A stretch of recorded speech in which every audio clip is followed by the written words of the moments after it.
Hello, everyone. This is going to be a week one overview. I'm going to start off with some day two code to kind of go over everything. I just hope that everything is picking up. So I think the first thing we should go through is going just over setting up JavaScript and allowing to have JavaScript in the HTML file.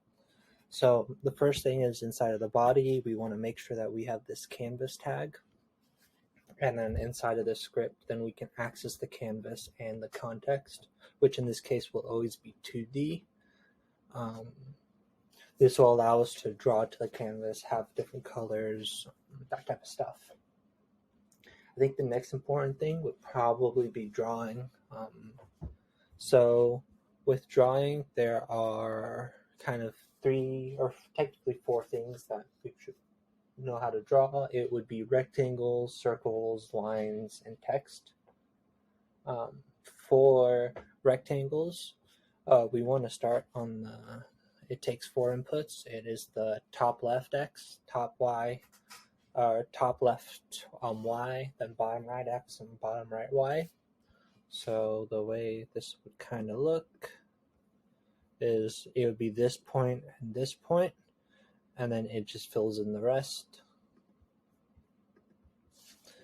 For circles, it is ctx.arc, where it is your X position. Let me comment this out. It's your X position or X center, Y center, radius, start, angle, start, end, and end. So say I wanted to do a circle, we can make it white. We could do ctx.arc. Let's do 2020 with the radius of 5 and 0 to math.pi times 2. Make sure that your start and end are in radians degrees. So now, hopefully, I now have this point.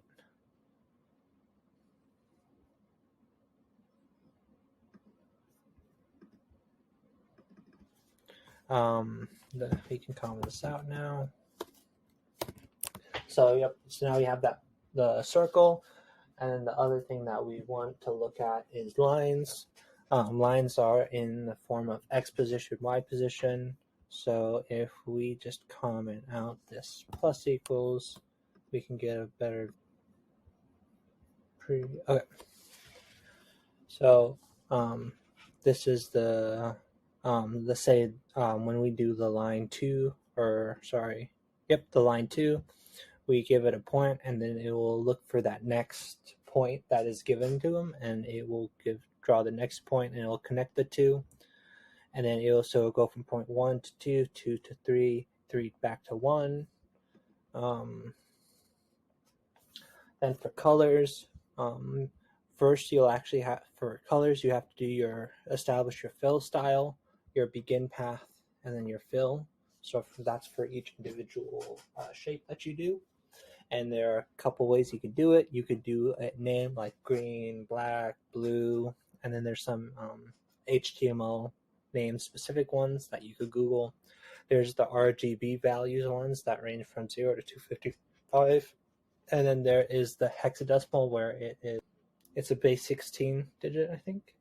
And it goes in the format RRGGBB to basically represent this RGB value. One kind of important distinction is that this week in class we've been using show preview. This can be nice because it just allows you to pretty much see it in the same screen easily. So you can change it to blue, green, I think rose is one, nope, pink. It just allows you to see everything, but there's a lot of stuff that we kind of want in browser for. So what if you do is if you go to the extensions and you type in live server, you can do this live server. And then when you go to your file, say I wanted to open live server, it actually shows up in the document. And you can have many tools that will be discussed later in this video. This is kind of the live server is kind of useful because it actually has opens up the window where you actually have your full screen, and it's all pretty interactive, that type of stuff. So I would recommend, just depending on what you want to do, show preview for more aesthetic stuff, kind of smaller stuff, but for like big debugging and stuff like that, I would open with live server. Now with request animation frames, I kind of wanted to go over that again because that can be that's kind of the core looping sense of our game. So overall, the game loop, what we do is we want to separate the update and draw. So what happens is when we call request animation frames, we always call game loop, which calls then update, draw, which then calls request animation frames again with game loop. This gives you that infinite cycle of animations, quote unquote. Usually what happens is it's 60 frames a second. And basically what it does is it just signals your web browser that, hey, we are updating, we are expecting a new frame coming in. That's kind of the core concept of it. But what happens is sometimes, or at least it can happen, is that sometimes it takes longer to execute than the browser allows you for a single frame. So then it tries to buffer and catch up, which then can show lag and stuff, and then look weird and adjust and make your game act weird. So things could be alleviating this, could be optimize your code. This can be kind of complicated. So the other alternative, which will be discussed in class, is that when we do physics and movement and like the interaction stuff, we'll be using a delta time to scale everything relative to how many frames we have. The other important feature is debugging that I think at the very least is useful. So say, for example, that we have the vertex dot plus equals velocity to be commented out, and I think I still think it should be moving, and I'm like, hey, what's wrong? Because if I open, it's not moving. Well, there's a couple things we could do.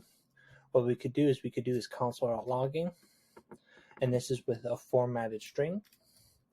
So with formatted strings allow you to use variables inside of a string format. So for example, in this case, it just says we have a parenthesis, the vertex.x, comma, and then vertex.y end parenthesis, just to show the coordinate position relatively easily, and then format it neatly. And if we go into here, and if we double click on inspect, or if we go up down here and we go to more tools, developer tools, I think it's called. Let me double check. More tools, developer tools. Yes, you can actually show make the console appear, and it just says that we're at position 0, 0. So that means that there's some disconnect on how I think it should be updating and how it is actually updating. The other option would be if we go to the sources tab and we find the correct file and say we want to look at the game loop. So we want to look when we update. When we reload, it stops that game and waits for us to interact with it on the update. What happens is that now what we can do is we could step into it. So say we want to look inside this update function. Boom, we now step inside. We can see what the vertex value is, stuff like variable values, other stuff. So like if we look at this, we can see all this stuff was just associated with a class in JS, stuff like that. And what we can do is we could actually click on this step over, or step. Generally it's called step, and what we can do is we can step to the next line of code that's red. Since this is false, what happens is that it just skips this line. So if we continue, it skips that line and then we print. And then we could see, oh, I have this code commented out. It should be uncommented. So if I uncomment it, we have to then go back down, reload, and now it works. Both options are good. It kind of depends on the situation, how big the issue is, and just your preference. But both options can be viable when trying to debug stuff. The final thing I kind of wanted to talk about was just general useful information. Using the 2 backslashes is a single line comment. Using the backslash asterisk is the block comment. Using random can be useful for many games because obviously there needs to be, not random, there doesn't have to be, but some games require that. So there's built-in math.random, which returns from 0 to 1. And then if you multiply it by a number, it gives you from that to basically almost that number. It is from 0. Math.random is inclusive 0, or includes 0 but excludes 1. So you can never get 10, but you can get 0.9, or sorry, you can get 9.9999999, infinitely repeating. But one thing you could do is you could use the math.floor function, which then allows you to then decrease it to, or floor it, which basically just rounds down. And what that does is then that allows you to get always a whole number, all that stuff. So, but the general, this is a general equation where you multiply by your max minus min.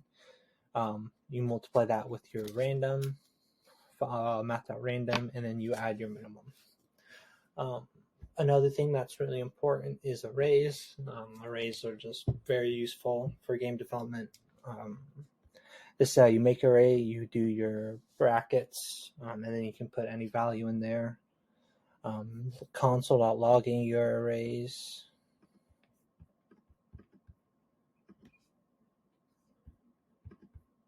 And we can inspect, and we can look at the console, and we can see it's a drop down.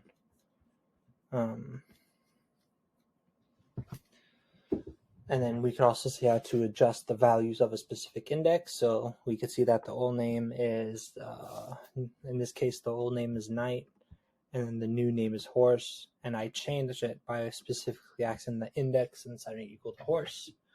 And then you could also do basically a for each loop. But it's called a for of loop in JavaScript. And it basically allows you to get each individual instance. And in this case, I just console.log. And what that does is it just goes through and prints that instance or that index. The final thing is format strings, kind of briefly. You've seen it prior in the day 2 that I have, but it basically allows you to just format the strings any way you want. It allows you to combine variables and strings to a format setup. You have to do this like apostrophe like thing or value. On Mac, it is on the top.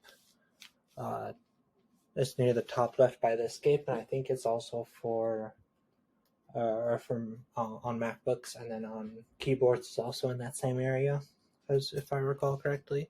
And it just allows you to then do this $sign curly brackets. And then anything in the curly brackets would then be classified as a variable. So you'll need a variable reference, or a variable to reference, per se. Overall, this is kind of a big picture view of week 1 stuff. If there's anything specific you need assistance with, you could always email me. It should be on the syllabus. And then if there's any specific questions, you could always also ask me or Rick's after class.